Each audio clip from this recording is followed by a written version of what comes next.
नमस्कार दोस्तों, OCN network में आपका स्वागत है। मैं हूं ओमकार चौधरी। ये कोई वैसे नई बात है नहीं कि पाकिस्तान हमारे यहाँ अपने जासूस पालता है, उनको वित्त पोषित करता है, उपकृत करता है और वो यहाँ की सेंसिटिव इंफॉर्मेशंस आईएसआई को और वहाँ के इंटेलिजेंस को, डीप स्टेट को देने की हिमाकत करते हैं। अतीत में भी पाकिस्तान के बहुत सारे जासूस गिरफ्तार किए गए हैं, उनकी गर्दनें नपी हैं और ये ज्योति मल्होत्रा कोई पहली महिला नहीं है। इससे पहले भी एक बहुत चर्चित कांड हो चुका है, जिसमें एक महिला ही हनी ट्रैप में फंसी थी, लव जिहाद का शिकार हुई थी और वो वर्षों तक फिर जेल की चक्कियां पीसती हुई देखी गई थी। पाकिस्तान अपने जासूसों का जाल बिछाने के बावजूद आज तक भारत का कुछ उखाड़ नहीं पाया है और यहाँ पर जो भी इस तरह की हरकतें करते हैं, चंद सिक्कों की जो खनखनाहट है, उनको जिस तरीके से इस तरह की हरकतें, देश विरोधी हरकतें, देशद्रोह बल्कि गद्दारी के लिए उकसाती हैं या प्रेरित करती हैं, पता नहीं उनको ये प्रेरणा मिलती कहाँ से है या अनजाने में कुछ लोग इस तरह के दुष्चक्र में फंस जाते हैं चंद सिक्कों के लिए। इस पर चर्चा करेंगे। इसके अलावा जो आपका भारत के भीतर भी एक और पाकिस्तान बसा हुआ है। जगह-जगह हम लोग बयान देख रहे हैं जो भारतीय सेना के पराक्रम पर, कौशल पर, उसकी कुशलता पर सवाल खड़े करने की कोशिश कर रहे हैं और ये किसी धर्म विशेष से संबंधित भी नहीं है। ये लगभग हर जगह हैं और हर नस्ल में पाए जाते हैं। क्या इनके खिलाफ जो मुहिम शुरू की है प्रधानमंत्री ने वो सिरे चढ़ पाएगी? और कार्यक्रम में हम इस पर भी चर्चा करेंगे कि एस जयशंकर ने ऐसा क्या कह दिया कि कांग्रेस उसको तूल दे करके एक नई कंट्रोवर्सी खड़ी करने की कोशिश कर रही है। ये तो प्रधानमंत्री ने डे वन से कहा है, बिहार की सभा में कहा है कि जिन आतंकवादियों ने पहलगाम में ये हरकत की है, उन आतंकवादियों की पहचान करेंगे, उनका पीछा करेंगे, उनको ढूंढ निकालेंगे, उनको पनिश करेंगे, उनके आकाओं को भी नहीं बख्शेंगे। तो एस जयशंकर ने नई बात कौन सी कह दी थी? एस जयशंकर ने भी यही कहा है कि हम आतंकवादियों पर कार्रवाई करेंगे। इसको तूल क्यों देने की कोशिश हो रही है? और फिर डेलीगेशन जो भेजे जा रहे हैं 7, उनमें शशि थरूर और असदुद्दीन ओवैसी को शामिल किया गया है, बल्कि शशि थरूर को तो लीड रोल दिया गया है, जो अमेरिका और कई देशों की यात्रा पर जाने वाला है। मेरे साथ जुड़ रहे हैं आपके चिर परिचित और जियोपॉलिटिकल मामलों के बहुत ही महीन जानकार आदि अचिंत साहब, तो उनको जोड़ करके चर्चा को आगे बढ़ाएंगे। आदि जी, बहुत स्वागत है आपका। नमस्कार। तो सबसे पहले ये जो जासूसी का जाल है, अब मैं इसका डिटेल पढ़ रहा था ज्योति मल्होत्रा का। कहने को तो वो यूट्यूबर है, 3 लाख के आसपास उसके सब्सक्राइबर हैं और जो उसकी जर्नी शुरू हुई थी लाइफ की, रिसेप्शनिस्ट से, फिर कहीं स्कूल में शिक्षिका, उसके बाद जो है फिर अचानक उसको ध्यान आया कि यूट्यूबर बन जाऊं, ट्रैवल के जो है कुछ वीडियो सीडियो बनाऊं और कुछ पैसा कमा लूं। और फिर केवल 58 गज के घर में रहने वाली, अपने पिता के साथ रहने वाली और बहुत अभावों में अपना जीवन जीने वाली, अचानक बहुत महंगी गाड़ियों में सफ़र करने लगती है, महंगे कपड़े पहनते हुए दिखाई देती है, 5 स्टार होटलों में डिनर, लंच करते हुए, चीन की यात्रा के दौरान ज्वेलरी खरीदने और ऐसे तमाम जो है वो काम शुरू हो जाते हैं। ये इनके घरवालों को, इनके आस-पड़ोस के, इनके मित्रों को दिखाई नहीं देता है और जब हमारी खुफिया एजेंसी के रडार पर आई तो उसके बाद फिर अब जो अंजाम उसका हो रहा है वो सब देख रहे हैं। लेकिन अकेले ज्योति मल्होत्रा नहीं है आदि जी। बिल्कुल नहीं है सर, बिल्कुल भी नहीं है। आपका कहना एकदम ठीक है, बिल्कुल भी नहीं है, क्योंकि बहुत सारे लोग हैं जो छोटे से वक्त में अपने नाम कमाने के चक्कर में अपना पूरा देश बेचने को तैयार हो जाते हैं। देखिए, ज्योति मल्होत्रा एक एक सिंबल है एक एक बीमारी की, और इसमें पैसे कमाने में कोई गलत बात नहीं है। आई मीन हम भी वही काम करते हैं, उसके अंदर कोई गलत बात नहीं है। It's a way of doing work. But देखिए, पैसे कमाने में और आप अपनी अंदर की जो आत्मा है उसको बेचने में बहुत अंतर होता है, और ये लोग अपनी आत्मा को बेच देते हैं, वही प्रॉब्लम है सर। देखिए सर, पाकिस्तान के साथ ये जो प्यार है, मेरे को ये समझ में नहीं आता है। मेरे को बिल्कुल समझ में नहीं आता है, क्योंकि ये एक ऐसा देश है जिसने सिर्फ आपको हानि दी है, आपके लोगों को जख्म दिए मरा हैं, है। हाँ, बार बार जख्म दिए। बार-बार दिया है। सो ये जो प्यार है, ये जो उतार है कि भई पाकिस्तान, पाकिस्तान इससे दोस्ती करनी है, हमको ये करना है, ये मेरे मेरे मेरे समझ के तो बाहर है सर। और स्पेशली मेरी जनरेशन के लोग, जो मेरी उम्र के लोग हैं, जो जिन्होंने तो देखा है टेररिज्म। आई मीन जो लोग 80s में 90s में पैदा हुए थे, जिन्होंने तो टेररिज्म अपनी आंखों से देखा है, तो 2014 के बाद ये सब चीजें नहीं हुई हैं। उसके बाद भी अगर आपको ये दिखता है कि ये पाकिस्तान के लोग आपसे बड़ा प्यार करते हैं, क्यों? क्योंकि उस किसी दुकान पे गए, किसी ने 10 रुपए नहीं लिए आपसे। यही एग्जाम्पल दिया जाता है ना हमको कि भाई पाकिस्तान के लोग इतने अच्छे हैं कि मैं वहां पर कराची में किसी दुकान पे गया था या लाहौर में किसी दुकान पे गया था, मेरा 20 रुपए का बिल था, 10 रुपए का बिल था, उसने नहीं लिया, ऑटो वाले ने पैसे नहीं ले लिए। ये 10-20 रुपए के चक्कर में आप अपना पूरा देश बेचने को तैयार हो जाते हो, और ऊपर से इनको भी, ये लड़कियों को भी समझ में आना चाहिए कि इनको यूज किया जाता है। ये कोई इतनी इम्पोर्टेंट नहीं है कोई। आई मीन मेरा भी चैनल है सर, आपका भी चैनल है, but we are small players in the game, बहुत छोटे हैं। हमारी कोई इतनी बड़ी आवाज नहीं है कि भैया हम भारत को हिला सकते हैं, हमारा कुछ नहीं है ऐसा। हमारी जितनी ऑडियंस है जो हमको देखती है, वी आर थैंकफुल, एंड हम उसके शुक्रगुजार हैं कि भाई हमको देखते हैं लोग। बट ये लोग उस चीज को थोड़ा आगे लेके जाते हैं सर, क्योंकि इनको फिर पैसे के साथ थोड़ा एक्सेस मिलता है, और एक एक एक एक अलग रश होता है। थोड़ा एक्सेस जब मिलता है आपको, अंदर की बातें पता चलती हैं, तो थोड़ा आपको फिर अपने आप को एक स्पेशल फीलिंग मिलती है। उस चक्कर में ये बह जाते हैं। एंड ये एक बड़ी ह्यूमन चीज है, बट जैसे ही आप पब्लिक डोमेन में जाते हो, अपने आप को पब्लिक में डालते हो, तो आपकी सबसे बड़ी रिस्पॉन्सिबिलिटी होनी चाहिए कि आप अपनी मोरालिटी को देखिए। बाकी ये छोटे मोटे इधर उधर किसी से गलती हो जाती है, ये हो जाता है, वो हो जाता है, वो सब ठीक है, कोई फर्क नहीं पड़ता। हर कोई इंसान है, मैं भी इंसान हूँ, मुझसे भी गलती होगी, आप भी हैं सर, आपसे भी होगी। बट देशद्रोह गलती नहीं है। ये एक बड़ी चीज हमको समझनी चाहिए। देशद्रोह कोई गलती नहीं है। देशद्रोह और देश के खिलाफ काम करना, वो भी एक ऐसी देश के साथ जो जिसने कभी आपके लिए ठीक नहीं सोचा हो। तो ये अमन की आशा आती कहाँ से है, मेरे को तो समझ में नहीं आता। मेरे को लोग आई मीन खैर, अभी तो वो ये जो डायलॉग है इसकी एक्सेप्टेबिलिटी है, लेकिन 5-7 साल पहले तो अगर हम ऐसी बात करें भी, तो हमको एक हार्डलाइनर बुलाया जाता था। अब खैर ये हार्डलाइन अप्रोच जो है वो एटलीस्ट मेन स्ट्रीम हो चुकी है, तो ये मेन स्ट्रीम है। लेकिन अभी जो पहले जैसे हम एक्सेप्शंस होते थे, अब ये लोग एक्सेप्शंस हो गए हैं सर।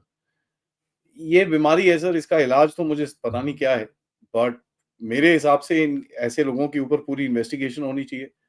और अगर कहीं ना कहीं कुछ भी प्रूव होता है, तो एक पब्लिक डिस्प्ले टाइप पनिशमेंट होनी चाहिए, जहां पर इनके ऊपर या तो मिलिट्री कोर्ट्स में कुछ किया जाए बिकॉज नेशनल सिक्योरिटी की बात है। तो ऐसा कुछ इनके ऊपर करना चाहिए, ताकि ये जो बीमारी है इससे हमको छूट मिले सर। अब इनके फादर तो ऑलरेडी बोल रहे हैं कि साजिश है। अरे भाई, तेरी बेटी से शादी, सॉरी शादी क्या, साजिश करके क्या मिलेगा किसी को? What does India gain out of doing one साजिश विद यू? क्या है? कुछ नहीं है भाई। अब तुमने कुछ करा है तभी तो पीछे पड़े हैं ना तुम्हारे। उनको क्या फर्क पड़ता है यार, एक यूट्यूबर है जो कोई वीडियो बना रही है, ठीक है। लेकिन हमको भी समझ में आना चाहिए, हम भी किस कंटेंट को देख रहे हैं, किस कंटेंट को कंज्यूम करते हैं। जो लोग ये पाकिस्तान जाते हैं, मत देखिए इनके content. Simple, easiest possible punishment ऐसे लोगों की यही होता है। चाहे इनके दिमाग में कुछ गलत हो ना हो, बट एक मैसेज लार्जर ऑडियंस के अंदर जाना चाहिए कि यार पाकिस्तान जो जाता है, उसका कंटेंट मत देखिए। कोई ज़रूरत नहीं है आपको पाकिस्तान में देखने की क्या है। कचरे वाला देश है, कचरे वाला देश था, है और रहेगा। इसके अंदर क्या बदलाव आ सकता है, आप क्या 3 साल में बदले देख सकते हो? क्या आपको मज़ा आता है वहाँ की टूटी हुई सड़क देख के? क्या आपको मज़ा आता है वहाँ पर फटे हुए लोगों को देख के? क्या आपको मज़ा आता है वहाँ पर ये सब चीज़ें देख के? मुझे नहीं पता। तो इनके और कंटेंट और भारत भारत से बेहतर क्या है वहां पर? आप भारत नहीं देख सकते क्या? नहीं सर, ये भारत के भारत से बेहतर की बात नहीं है। ये लोग सोचते हैं ये बाकी सब लोगों से ऊपर है। ये लोग सोचते हैं ये बाकी सब लोगों से ऊपर हैं, इनको इनको ज़्यादा पता है। ये लोग आगे लेके जाएँगे 2 देशों के बीच में अमन लाने के लिए। जो देश एक टेररिज़्म करता है, आपको वो नहीं दिखता कि वो टेररिज़्म कर रहा है। बट ठीक है सर, आई मीन अ, अब ये ऐसे-ऐसे काम करोगे, तो फिर ऐसे ही होगा सर और कुछ नहीं है। और इनके पिताजी को नहीं नजर आ रहा था कि बेटी का सब कुछ चेंज दिखाई दे रहा है। नहीं, वो तो और ठीक है सर, अभी उसके व्यूज़ अच्छे आ रहे थे, मैं देख रहा था एक्चुअली, उसके व्यूज़ काफ़ी अच्छे सॉलिड थे, तो उसको पेमेंट आ रही होगी अच्छी खासी।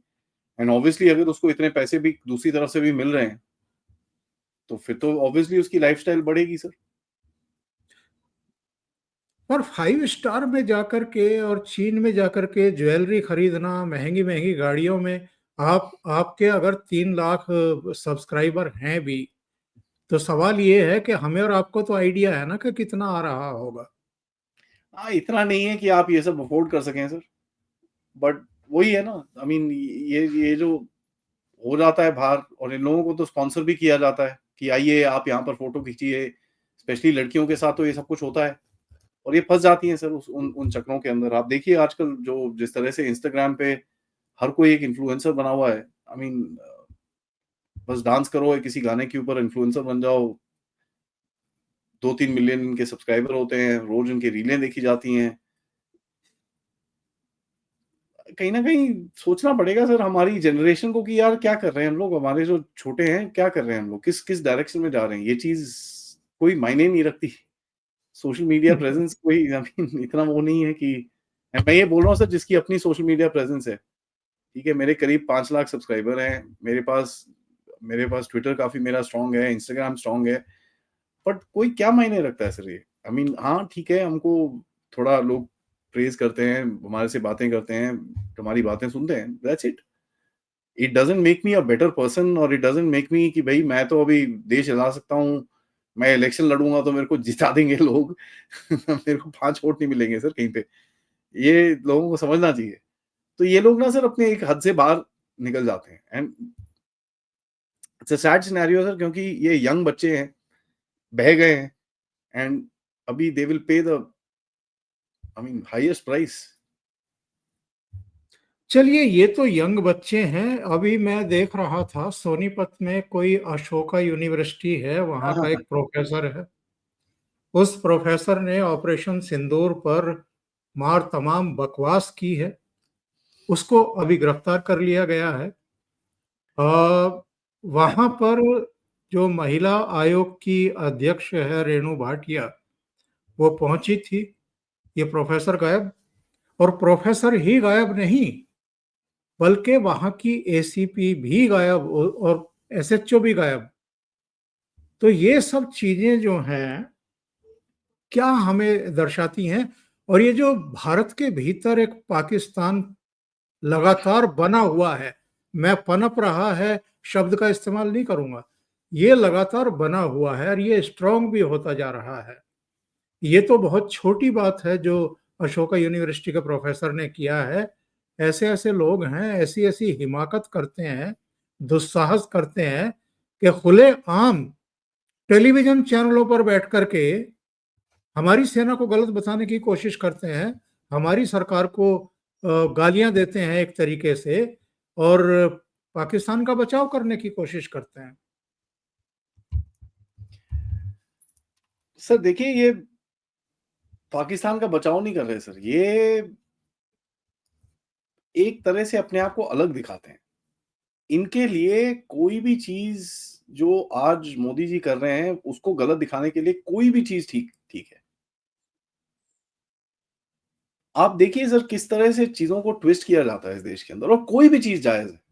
पॉलिटिक्स के लिए अब जिस पार्टी में मैं आई मीन मैंने कभी ये चीज़ बोली नहीं है बट मैं बोलूँगा कि जिस पार्टी में जिनके सोशल मीडिया आप देखिए कितनी रॉटन है।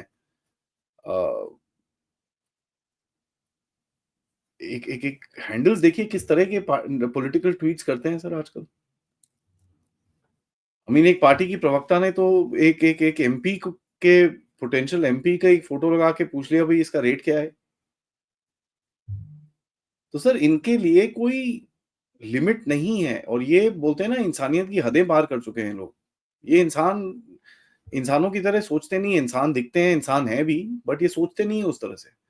क्योंकि इनके अंदर एक फ्रस्ट्रेशन है कि साहब ये जो हमारा एक इकोसिस्टम धीरे-धीरे करके हमारे हाथों से जा रहा है, जो हमारा कंट्रोल जा रहा है, ये कैसे रोकें इसको?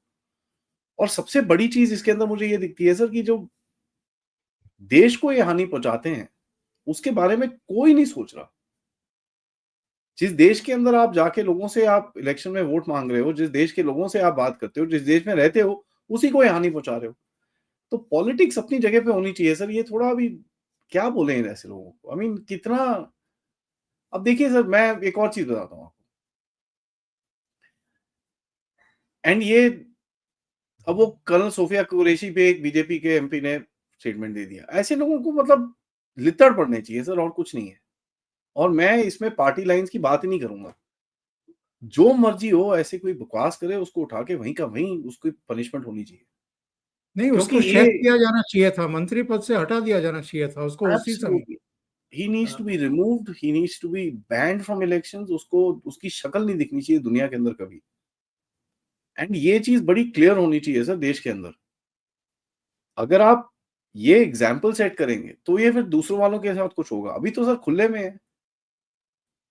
जो मर्ज़ी जिस मर्ज़ी को प्रशांत भूषण को देखिए कुछ भी बोलता है। राजदीप सरदेसाई ने तो 5-6 जहाज गिरा दिए हमारे।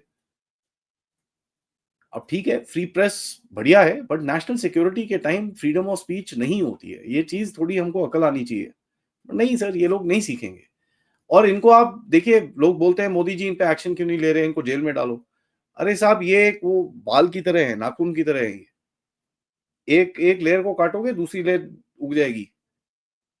इनका आपको जड़ से खत्म करना है और वो बड़ा स्लो प्रोसेस है। वो जल्दी नहीं होगा सर, वो बड़ा आराम से धीरे-धीरे करके आपको इनकी जड़ें काटनी पड़ेंगी। क्योंकि आप बंदे तो मार लो सर, बंदे निकाल लो, बंदों को अंदर डाल दो, लेकिन अगला जो आएगा वो भी वही चीज़ें करेगा। उसको हटाओगे फिर अगला आएगा, उसको हटाओगे फिर अगला आएगा। ये एक इकोसिस्टम है। तो राजदीप अकेला नहीं है ना, मीडिया में जो बकवास करता है, कितनी सारी हैं सर। आप हिंदू को देखिए, वो सुहासिनी हैदर जी हैं, वो तो कुछ भी बोलती हैं। कुछ भी लिखा होता है उनके न्यूज़पेपर में।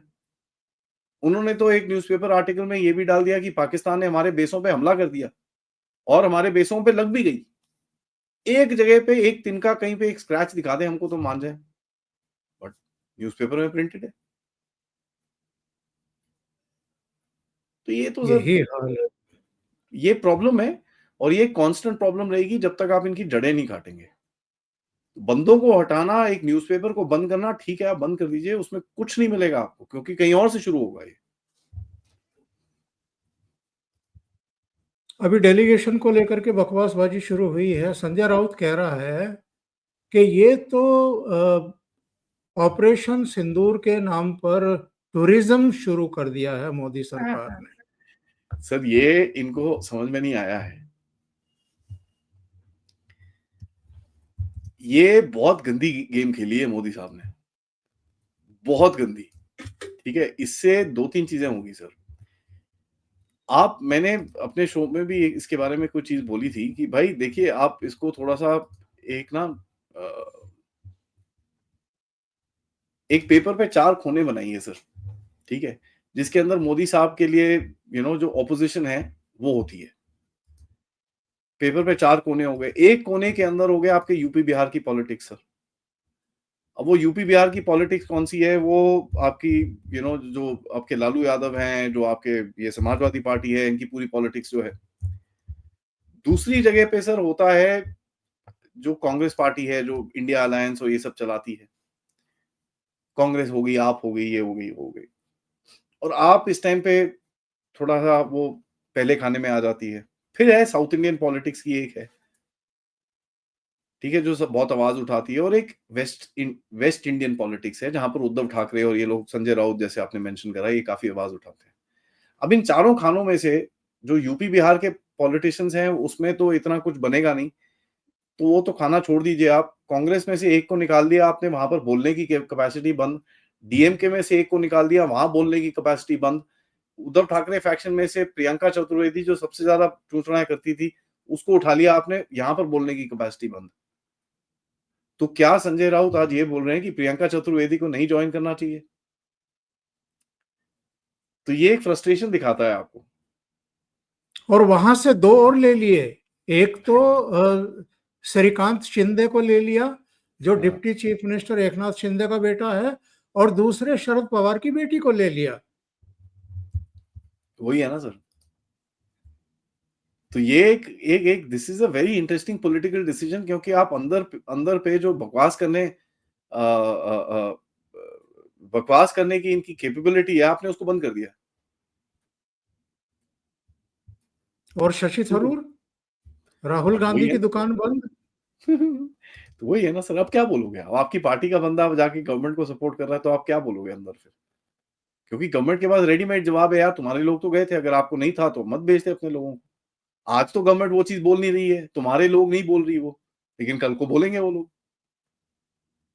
फिर इनके पास कुछ होगा नहीं बोलने के लिए।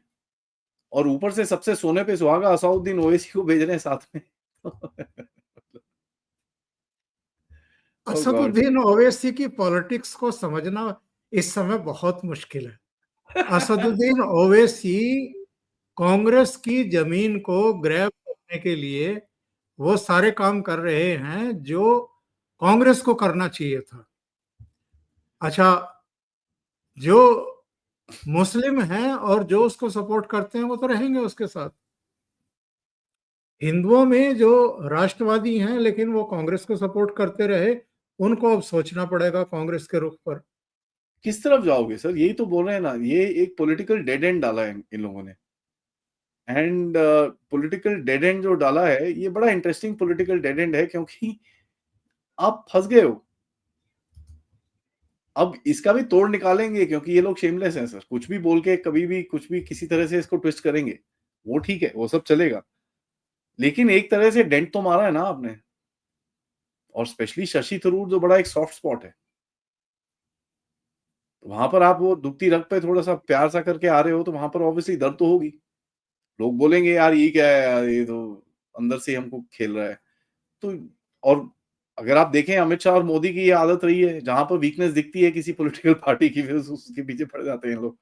ये लोग घुस जाते हैं अंदर वहां पर। तो ये वीकनेस मेरे ख्याल से दिख रही है इनको, ये दे ट्राइंग टू। वहां पर सुप्रिया सुले के साथ भी सेम है, कन्नी मोई के साथ भी सेम है, एक वीकनेसेस हैं यहाँ पर। सुप्रिया सुले को पता है उद्धव ठाकरे कुछ कुछ हो नहीं सकता, कांग्रेस का कुछ नहीं हो सकता, तो उसको साइड होना है। कन्नी मोई और स्टालिन के बीच में पंगे रहते हैं, उसको वहां पर साइड होना है। तो आपने वीकनेसेस को टच करा है। बढ़िया है, मेरे हिसाब से बहुत बढ़िया मूव है ये। इससे एक तो आपको जो काम कराना है दुनिया के अंदर, आपका नैरेटिव जो जाना है वो जाएगा, और दूसरा ये लोग आपके अगेंस्ट में इतना यू नो बोल नहीं पाएंगे।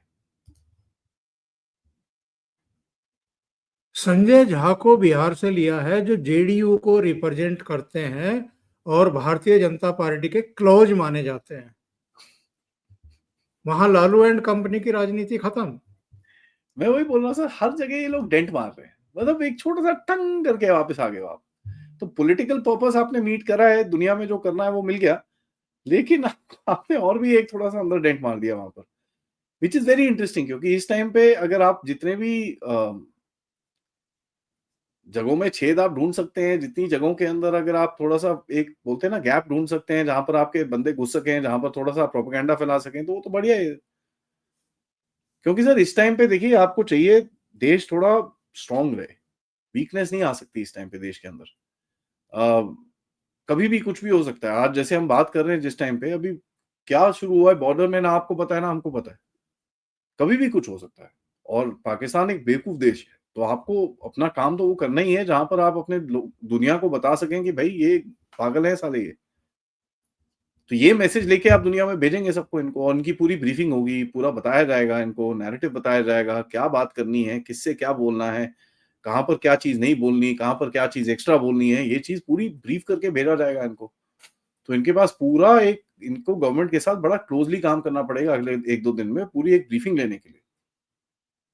तो इनको मिनिस्ट्री ऑफ एक्सटर्नल अफेयर्स में जाके बड़ा टाइम स्पेंड करना पड़ेगा, नोट्स लेने पड़ेंगे, क्योंकि इनको बात करनी है कि एक पर्टिकुलर तरह से, और ऊपर से इसका टेढ़ा जाने का कोई चांस नहीं है, क्योंकि आपके बंदे साथ में जा रहे हैं। एमईए वाले बंदे आप भेज रहे हो साथ में। तो और जो एक-एक उधर, राजदूत एक-एक राजदूत साथ में लगाया है। ठीक है जी, तो आप भेज रहे हो अपने बंदे साथ में, तो कहीं इधर-उधर कुछ कर नहीं सकते ये। तो बढ़िया है सर, आई थिंक बहुत बढ़िया चीज़ है। This is very good. और कांग्रेस से जो नाम मांगे गए थे उसमें 2 नाम, नासिर हुसैन कर्नाटका, जिनके राज्यसभा के मेंबर चुने जाने पर पाकिस्तान जिंदाबाद के नारे लगे, और गौरव गोगोई, जिन पर हिमंता बिस्वा शर्मा ने यह आरोप लगाया कि वो 15 दिन बिना वीजा के, बिना जानकारी के पाकिस्तान में रह करके आया है। जी, देख लीजिए। उनको, उनके नाम जोड़ना राहुल गांधी के द्वारा, ये क्या शो करता है? यही है सर, अब वही है। अब इसका भी, इसके अंदर भी कुछ पॉलिटिकल एक नैरेटिव निकालने की कोशिश थी कि अपना कहीं पे एक गेम खेल सको। फँस गए जाके। सर ये लोग ना सोचते नहीं है। ये अब वही बोल रहा हूँ ना सर, ये लोग एकदम वो ऐसे, क्या बोले इनको, अभी ऐसे लोग हो गए हैं, इनको कोई फ़र्क ही नहीं पड़ता। कोई भी सवाल पूछ लीजिए, किसी पे भी कुछ भी पूछ लीजिए, इनको कोई फ़र्क नहीं पड़ रहा कहीं पे भी। जहाँ पर आप देखें कि इनको यार चलो ठीक है, इस बारी भैया बड़ा पुशबैक करा है, बड़ा पुशबैक करा है, बट इनको बिल्कुल फ़र्क नहीं है किसी भी पुशबैक का। एकदम। नाउ अगर आपको दिखता है कि भई इनको कहीं पे भी कुछ इनका सॉफ्टवेयर अपडेट हुआ हो, तो मुझे बता दीजिए सर, बट बिकॉज़ मेरे को तो कहीं पे भी नहीं दिखता कि इनका सॉफ्टवेयर कहीं पे भी अपडेट हुआ हो। कहीं पे भी इनके अंदर कुछ चेंज आया हो कि पाकिस्तान भारत का ऑलमोस्ट युद्ध हो गया, ये हो गया, वो हो गया। अब जयशंकर जी ने जो बोला उसके ऊपर पीछे पड़ गए। आई मीन ये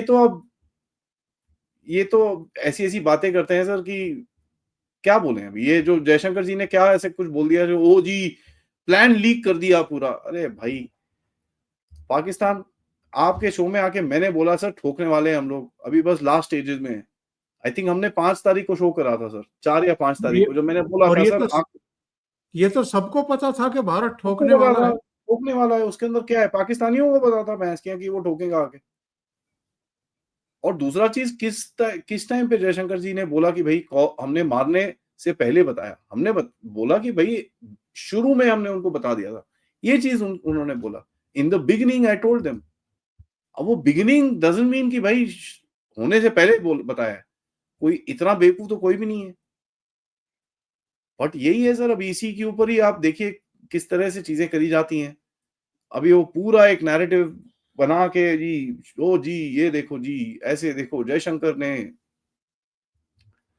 और इससे भी बड़ी बेवकूफ़ी भरी बात ये कर रहे हैं कि चूंकि एस जयशंकर ने आपराधिक बयान दे दिया था, पाकिस्तान को बता दिया था, इसलिए हमारे इतने जहाज गिरा दिए पाकिस्तान ने। कितने जहाज गिरा दिए भैया? कहीं मलबा है क्या? कोई फोटो है क्या? वीडियो है क्या? नहीं, आपके पास जानकारी है क्या? मलबा तो है सर, मलबा तो है, लेकिन पंगा पता है क्या है? वो मलबा हमने फेंका था उधर पे पाकिस्तानियों को कन्फ्यूज़ करने के लिए, टारगेट ड्रोन भेजे थे हमने। अब देखिए सर, हमारी ऑपोज़िशन को ये चीज़ें नहीं समझ में आएँगी यार, ये मिलिट्री टैक्टिक्स है। ये क्या आपको फेंकने से पहले देखो यार मैंने टारगेट ड्रोन फेंके हैं पाकिस्तान को कन्फ्यूज़ करने के लिए। अब ये देखिए सर, हमारी फ़ौज को आके ये सब चीज़ें उनकी अपनी टैक्टिक्स बतानी पड़ती हैं कि भैया हमने ये करा यार, तुम क्या कर रहे हो? चुप हो जाओ। बट ये हालत है वो हमारी सर, क्या बोल सकते वो हैं इसमें? जैसे ही पाकिस्तानी फौज ने उसको टारगेट किया, वैसे ही हमें उनकी लोकेशन पता लग गई हुँ। कि कहाँ कहाँ से उन्होंने टारगेट किया, फिर ठोक दिया उसको। बस। लेकिन अब लेकिन ये एक मिलिट्री टैक्टिक है, ये इस तरह से काम किया जाता है, this is how you identify tactics.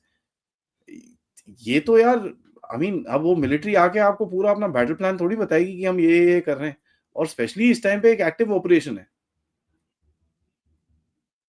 It is active operation time कि भई ऐसा तो नहीं है कि लड़ाई खत्म हो गई है। लड़ाई खत्म नहीं हुई है। बट फिर भी ठीक है। अब इनको वही है ना सर, अब आप सोचिए, मैं तो सब दुनिया को, मैं अपने व्यूअर्स को एक ही चीज़ बोलूँगा, आपके भी व्यूअर्स को एक ही चीज़ बोलूँगा सर, कि देखिए यार, आप एक चीज़ सोचिए, एक आप एक जवान हो, जो इस टाइम पे पूरी सेक्टर में खड़ा है कहीं पे, एक कोने के अंदर, साला पहाड़ के सामने देखो, 3,000 फुट का ड्रॉप है, सामने पाकिस्तानी खड़ा है तुम्हारे, बंदूक तुम्हारे सिर के ऊपर लगा रखी है उसने, तुम्हारे पास कोई कांटेक्ट नहीं है, 2-3 लोग उस बंकर में रह रहे हो आप, हफ्ते तक, 2 हफ्ते तक वहां पर रहते हो, एंड आपको पता है कि अगर आपकी एक बार ही नींद लगी, आपने नहीं ठीक से डाला, तो वहां पाकिस्तानी आके आपके साथ क्या करेगा। जब वो ऐसी चीजें सुनता है तो उसके दिमाग में क्या जाता होगा सर, ये थोड़ा सोचना चाहिए। वो बेचारा जो वहां पर खड़े होके हमारे हमारे लिए कर रहा है, ठीक नहीं है, बिल्कुल ठीक नहीं है। आदि जी, बहुत बहुत धन्यवाद जुड़ने के लिए और इतना समय निकालने के लिए थैंक ओसी नेटवर्क के लिए और महत्वपूर्ण मुद्दों पर चर्चा करने के लिए। Thank you so thank much. नमस्कार।